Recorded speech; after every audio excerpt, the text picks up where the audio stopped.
Welcome to Toyota Time with Timmy the Toolman and Sean. Today what we got for you is a replacement of your door key lock cylinder, and I'm also going to show you how to program your key fob. Now in this video, I'm not going to show you how to remove the entire door handle assembly. I'm just going to show you how to remove the key cylinder itself. Now the reason I'm replacing the key cylinder is mainly because of my driver's side. I put the key in there and it doesn't really turn.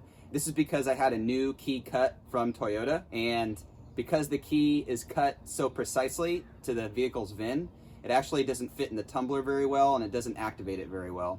The passenger side works really well. I imagine it hasn't been used as much as the driver's side. And so my plan is to swap the key cylinders from the driver to the passenger side and vice versa, and hopefully get some functionality out of my driver's side. Now in a perfect world, I just use my fob to lock and unlock my car, but because this car didn't actually come with a key fob, I have to program it myself, and so that's what I'm going to show you how to do. The problem that I was encountering with the key fob programming procedure is that you have to lock and unlock your door many times, and the door lock actuators get fatigued, they get tired over time, and I'm sure a lot of you out there with 20-year-old rigs have the same problem, where you do a cycle of lock and unlock, and before you know it, the doors aren't even locking or unlocking anymore. They give out. So I can go maybe 2 cycles without the doors not even locking anymore, or not even unlocking. And in order to program your key fob, you have to be able to lock and unlock your car. So because the control panel on the door is kind of out of the question for me, another way to go about programming your key fob is to lock and unlock the door using the actual key lock. And that's why I'm replacing mine, because I need a functional one in order to actually program my key fob. So let's jump over to the door locks and I'll show you the difference between my driver's side and my passenger side, and how the driver's side just gets stuck and the passenger side is working really well. Let's take a look. So this is the driver's side, and when I put the key in and I try to lock the car, it doesn't even turn at all. When I try to unlock it, it actually turns just enough to be able to unlock the car, so that's nice, but I can't lock it. On the passenger side, you can see how well this one works. It just turns with ease, and that's the type of functionality I'm going to try to get on the driver's side, so I can actually put the key inside the lock and program the key fob. This job is pretty easy. All we have to do is remove the interior door panel, and then we'll have access to the inside of the door latch, and we'll be able to see how the lock stays in place. I'm going to use a Phillips head. If you have one, you could use a Japanese industrial standard, a JIS. But essentially, we have a couple of screws to remove. One here, here, and here. We have 2 pins to remove. One on the side of the door right here, and one over here. And on the door lock, there's a little cap right here that we're going to remove. So let me show you. First, we're going to pop this off. And I have this fancy armrest wrapped in some leather. Screw here.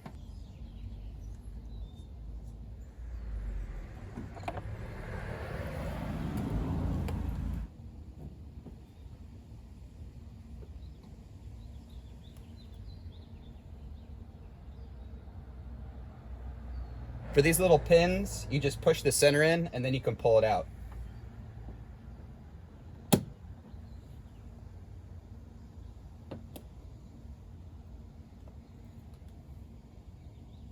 To put it back in, you're actually going to remove this part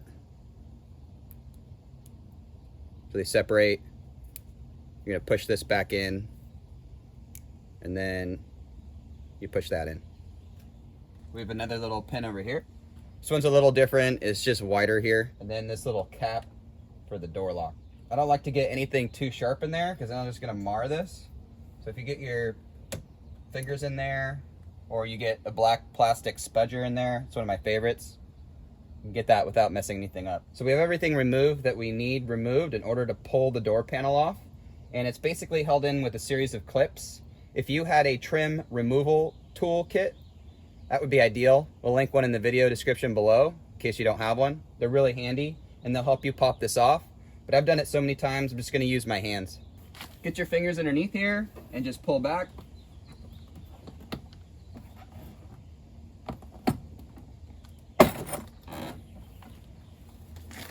And then continue along the side here till you pop all of them out. For the door handle here, you want to slide it forward. And then kind of wiggle it out. And I'm not going to remove this, I'm actually going to tilt this and remove this and leave this in place. So let's lift this up. I'm going to turn the door, push the handle through.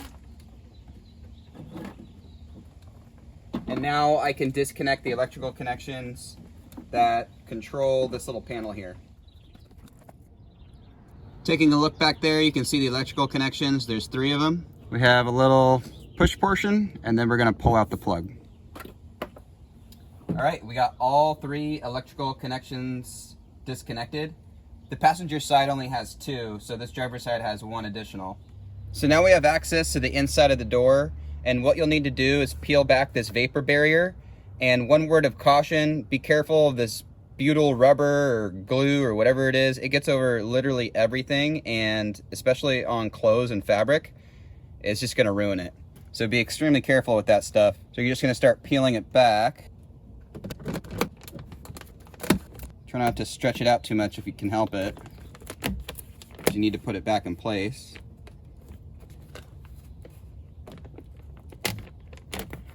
And I'm going to give myself some room here. So now you can see, we see the back side of the door handle, and right around the corner here is our key cylinder, which we're going to remove. And taking a look at this prop here, you can see that there's just this little metal clip that holds it in place, and there's going to be a rod that clips into this area as well. And then this is going to be left behind. It just unclips right down here. And this will stay in place. You'll just remove the key cylinder and you'll swap it to the other side, or you'll take it to your locksmith, or for whatever reason you're removing it, you'll just leave this electrical component in place. So here we see the inside of the door, and what I'm gonna attack is this little pink clip right here, right at the top right there. That's where I'm gonna try to detach it. And then this is gonna flip up, and it's gonna allow me to remove the rod. Now, what you could do that might make your life easier is there's a little piece of tape here, which would allow you to get to the other bolt if you needed to remove your door handle for whatever reason. So it's just a little piece of tape, and I'm just gonna poke a hole through it.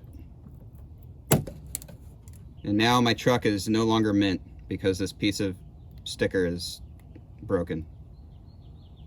I'll just stick it right there. Oh, bye. By removing that little sticker thing, you might have better access to get right on the area that you need to unclip, because coming from this side can be a little tricky. What might help you in this situation is maybe a pack of pick tools. They're really handy to have. I just have a flathead screwdriver. You could probably get in there with a lot of tools, so.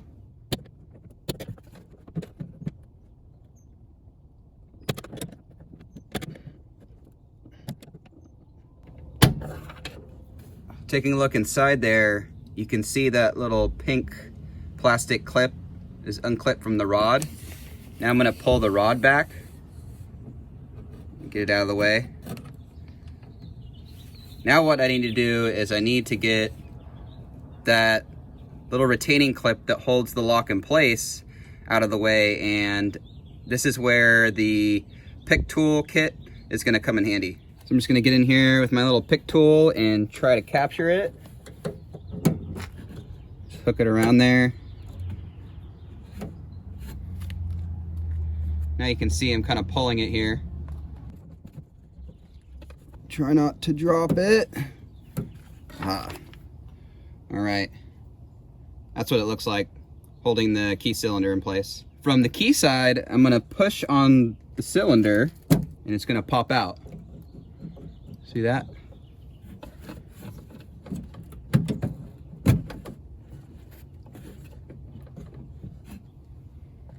All right, now we got the key cylinder there, and now I'm going to release the key cylinder with these little plastic clips. There's one on each side.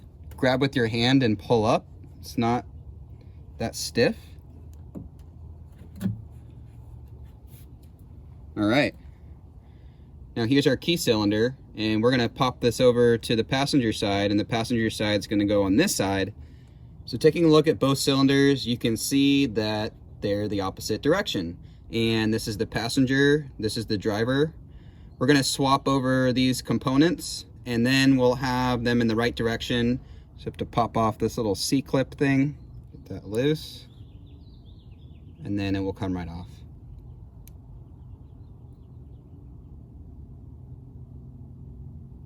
All right, we got the other key cylinder here. We're just swapping these components. Put that back on. Put the little C-clip back in place. And put the cylinder back in the hole here. We're just gonna clip it right back into this electrical doodad here. It's just 2 plastic clips on each side. We'll push the cylinder back in.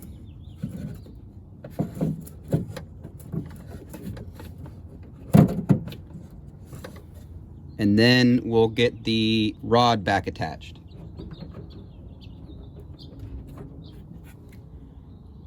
So what you do is you push it in this hole right here, and then this part is going to clip back over it right here. That's where it releases.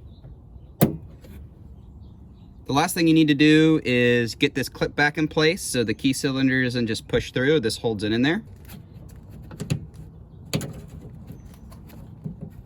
We got the clip back in place. And I apologize, it's really difficult to show what's going on in here. So let's break away and I'll show you at my desk what this actually looks like so you get a better view. All right, so we have my extra door handle here as a prop, and it's kind of hard to show you when it's deep inside the door, so hopefully this helps. First thing you want to do is release the prop here, and this is just my little pick tool, and so essentially you just kind of have to lift this little part up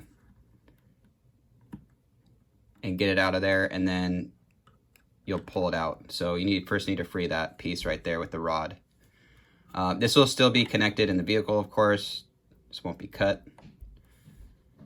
Next, you want to go after this little clip here, and you'll see this clip here. It actually has like a little portion at the top. What I did is I got in here with a screwdriver and I started to pry it away. You can see there's a couple places where you might be able to get in there with something and pry it away. So we're gonna pry that off, and it's easy to do with my hand because it's off the rig, but if this was inside the door, you're gonna be struggling with this a little bit like I was. Or maybe not. Maybe it just goes perfect for you. All right, so that little clip is off. And you can see that butyl rubber on my finger. That stuff is deadly, man. If you get it on any clothes, it's just gonna stain it. It's the worst. So be careful with that butyl rubber on the door that holds on the vapor barrier. All right, so now that this clip is out of the way, now we can slide the cylinder out. And the only other thing you would need to do inside the door itself is kind of pry these up. And you can do it with your hand. They're not actually that stiff. And we'll lift that one up. Maybe get my little spudger here. And you'll pop that off. So then you just have the raw key cylinder that you can swap over to the other side. Or you could take this to a locksmith if you needed to do something like that. I hope that gives you a little better view about what's going on inside there. All right, let's check to see how this is working. So we'll unlock, lock, unlock, lock. You can see how well it's working. And this is what I needed in order to successfully program my key fob. I need to be able to lock and unlock these a number of times. So next, let's move to the procedure of programming the key fob. All right, so I got the door panel back on. Just gonna kind of secure this lock in place here. I haven't put anything else on right now. I just kind of want to demonstrate how the door locks get fatigued and the door actuators need to be replaced. If you guys want to see us make a video of that, let us know in the comments below. But essentially, in order to program the key fob successfully, you're gonna need to open your door, you're gonna need to lock and unlock your car, and look, it just 1 or 2 cycles and the lock is no longer working. So this is gonna give us a problem when we're trying to program the fob. So now that we got the key lock cylinder replaced, now I'm gonna be able to use my key inside the lock cylinder to program my fob. Now, this is only gonna work for the 1999 through 2002 Toyota 4Runners. They had the VIP RS3200 alarm system, whereas the earlier models had the RS3000. So only for the fobs that have the 3 button with the button that rolls down the rear window. So to program your key fob, you're gonna start with the following conditions. So we're gonna start with the door open. We're going to insert the key and remove it. Then we're gonna cycle the locks. So you go lock, unlock 5 times. But again, I replaced my key cylinder so that I can actually use my key. So I'm gonna place the key in. 1, 2. Close the door. Open the door. Cycle 5 more times. 1, 2.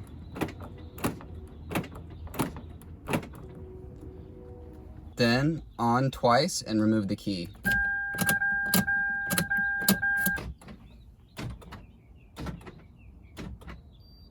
Once you hear your lock cycle, then you know you're ready for programming mode, which is going to require you to hold the lock and the unlock for a second, and then hold the lock button for 2 seconds.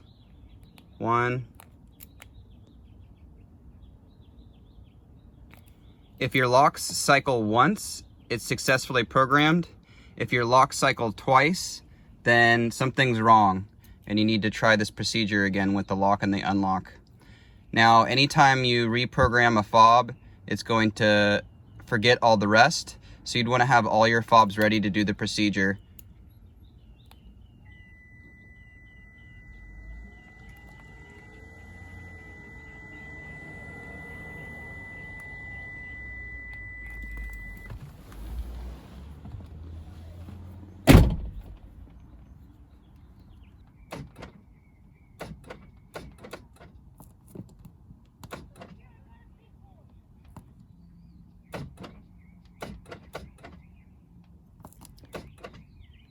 Now my black car is kind of funny because on my silver car, I can program this without trouble. On my black one, it actually doesn't want to take the programming. And something weird I found out is if I hold both of these buttons,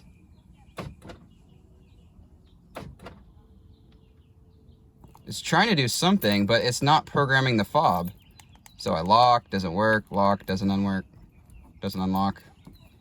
Hold both of these. It's trying to do something. If you know what's going on with what I'm experiencing here, I'm holding the lock and the window button and the lock and the unlock, and it's trying to do something, but it's not doing it.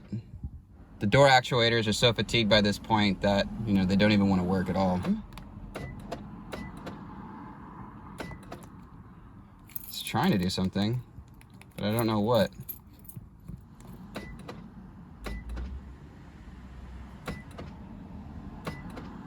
We're over here on my silver rig, so we can try the procedure on a different car.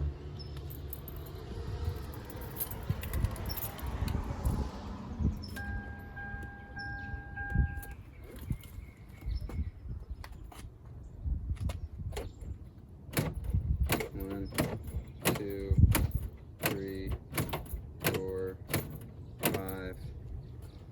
Close it. Open it. 1, 2, 3, 4, 5.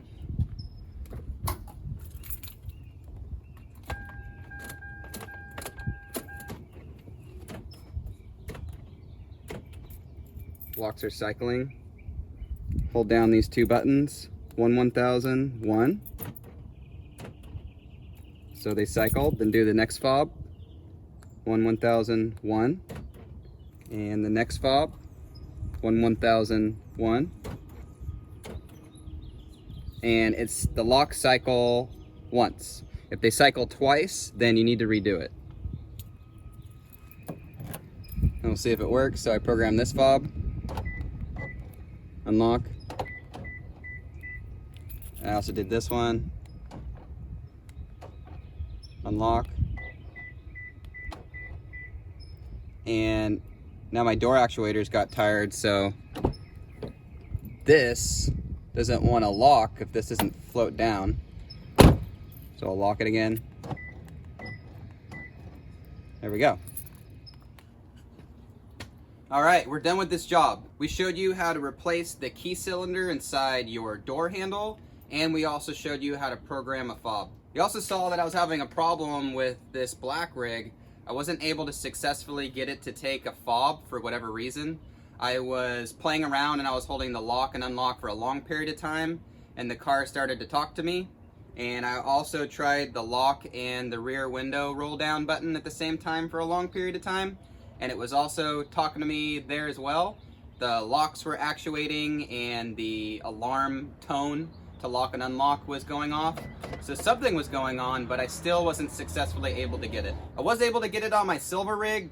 That worked perfectly the first time, so I don't know what's going on with this thing. If you have any ideas, please leave us a comment below so myself or someone else can benefit from something that you know about this procedure or something that's going on with it. At any event, now I have a working cylinder on my driver's side, so it's going to be a lot easier to lock and unlock my rig. And for those of you that are also wanting to program a new fob, hopefully this procedure helped you successfully do that. And these program instructions are specific to the VIP RS3200 alarm system. This system came from the factory, so if you have an aftermarket alarm system, this procedure to program these key fobs will not work. And if you have an earlier model 4Runner with a different style key fob, then you probably have the VIP RS3000, and this procedure won't work for you there as well. So this is only for 4Runners 1999 through 2002. But the key cylinder can work for any 3rd gen 4Runner, and possibly even other Toyotas or other cars out there. So if you get in there and take a look, it might be very similar to the procedure we showed you in this video. With all that said, thanks for watching, thanks for subscribing. If you have any questions or comments, do that below. Take care, bye-bye, keep up the sick DIY, and stay safe out there, people. Sick mods.